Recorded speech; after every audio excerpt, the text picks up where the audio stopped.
Jom kita buat resepi puding buah segar. Eli gunakan buah ceri, oren dan juga kiwi. Nak pakai buah lain pun boleh, asalkan buang siap-siap biji tu ya.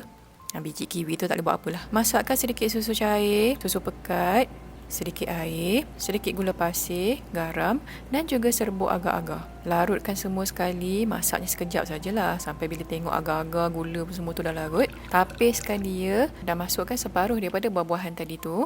Tuangkan separuh daripada adunan puding dan masukkan selebih buah-buahan yang tak masuk lagi dan tuangkan puding sampai habis. Nampak tak masuk je semua? Ingatkan bolehlah bagi susunan buah tu cantik sikit kan. Selepas dah set, lekangkan dahulu belah tepi tu dan barulah kita keluarkan puding tersebut. Jeng jeng jeng. Ay, cantik rupa dia. Yang best pasal puding ni tak payah nak tunggu dia sejuk ke panas ke. Makan saja.